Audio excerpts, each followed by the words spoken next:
BTSA Agronomie et Production Végétale du lycée Charlemagne. Et nous avons choisi de travailler sur les services rendus par les légumineuses, tout en sachant que les légumineuses n'ont pas que des points positifs. Il faut savoir que les fabacées représentent 2% de la SAU en France, contrairement aux USA où c'est 25% et au Brésil 35%. Comme l'a souligné M. Spanghero ce matin, le Canada a un fort poids sur le marché du bois en l'occurrence. Et du coup, on constate que la France a un retard par rapport à ses grandes puissances agricoles.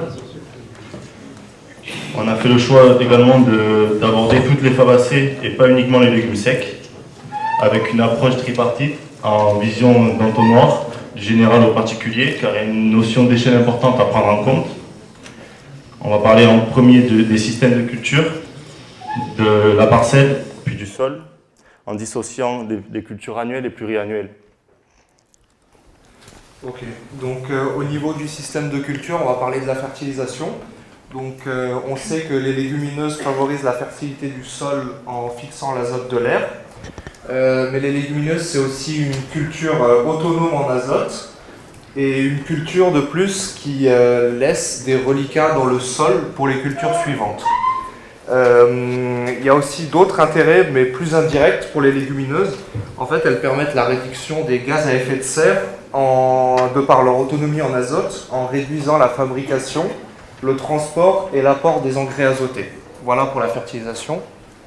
Pour ce qui est de la politique agricole commune, on sait que depuis 2015, une exploitation de plus de 15 hectares doit avoir au moins 5% de SIE, de surface d'intérêt écologique. Donc 1 hectare de légumineuse est égal à 0,7 hectares de surface d'intérêt écologique. Et aussi, le fait de cultiver des légumineuses fourragères permet de maintenir des aides attribuées par la PAC. Donc la légumineuse a un intérêt important dans l'assolement pour répondre aux exigences de la PAC. Après, un troisième point, par rapport au système de culture, on aborde la diversification. Donc on retrouve un large choix d'espèces et de variétés au niveau des fabacées. Et cela permet de limiter la spécialisation et de diversifier les rotations. Également de limiter l'insécurité et d'éviter plus largement des crises agricoles. La diversification permet également de répartir le temps de travail à l'année et à l'exploitation. Après, on aborde le point de gestion des adventices, qui n'est pas forcément spécifique en fait aux fabacées, mais on retrouve plusieurs cultures qui sont synonymes d'étouffantes, comme le trèfle, le lotier, mais également la luzerne, qui est dite anti-chardon, de par sa concurrence au niveau du système racinaire et collinaire. On retrouve également pour les cultures annuelles en fait, différentes familles d'herbicides que l'on n'utilise pas sur les poacées et les oléagineux, ce qui permet également de diversifier les produits utilisés, mais également une plus large palette de cultures de printemps supplémentaires qui permet à l'agriculteur d'alterner culture d'été et culture d'hiver. Donc à l'échelle du système de culture, la biodiversité et les paysages sont des atouts des légumineuses. Au-delà de l'aspect esthétique de certaines légumineuses, il y a un véritable atout au niveau de la biodiversité sur des légumineuses associées avec d'autres familles de plantes. En agroforesterie ou en culture intermédiaire, ça permet de hausser les intérêts sur la biodiversité du sol. Il faut savoir que les légumineuses, c'est la troisième famille du monde végétal, donc ce n'est pas négligeable. Ici, on a repris les différents thèmes abordés jusqu'à présent et on voit bien que la fertilisation et la PAC, c'est au niveau de nos recherches sur Google, c'était avec des mots-clés, c'est ce qui ressortait le plus sur notre biblio. Ce n'est pas forcément ce qu'il y a de plus important, mais c'est ce à quoi on fait systématiquement référence quand on parle de fabacées, le plus souvent du moins. À l'échelle de la parcelle, il y a différents intérêts, notamment le zéro apport d'intrants azotés par la fixation atmosphérique des légumineuses au niveau des racines. Pour ce qui est des plantes mellifères, on sait que les légumineuses sont une culture mellifère. avec un pic de floraison au printemps. Mais on sait également que les légumineuses pluriannuelles étalent leur floraison jusqu'à l'été. Et c'est un gros atout pour les pollinisateurs parce que en fait, ça va permettre par exemple aux abeilles de faire des réserves dans leurs ruches pour passer l'hiver. En ce qui concerne les associations de cultures, les légumineuses sont des cultures qui se prêtent très bien à l'association. On pourrait donner comme exemple une association entre une poacée et une légumineuse qui va permettre par exemple de contribuer à une ration alimentaire complète pour les animaux. Ou encore on pourrait parler du haricot tarbé qui va se servir du maïs comme tuteur afin de pousser.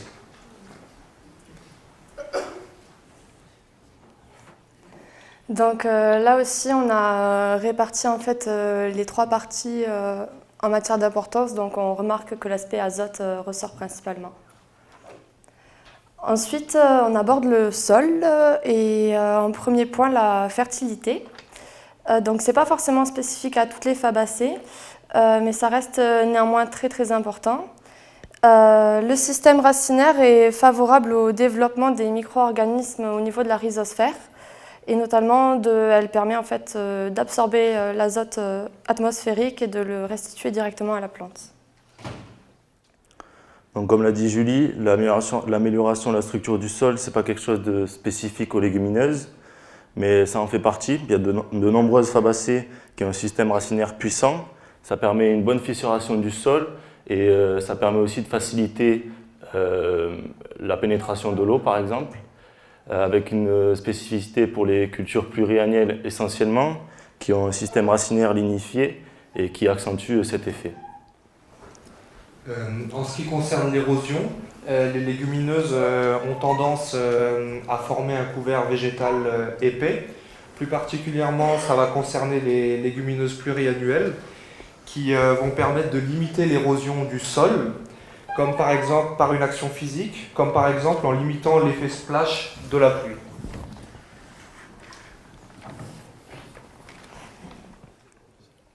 Donc, est-ce qu'on vous a convaincu? Posez-vous juste une dernière question, c'est qui favorise la biodiversité, apporte de l'azote gratuitement, booste les assolements, améliore l'état des sols, concurrence les adventices, vous permet d'élaborer de nouvelles associations, enrichit votre assiette, et cela c'est parce que ce séminaire est axé en fait sur les légumineuses à destination alimentation humaine et également sublimer vos plats.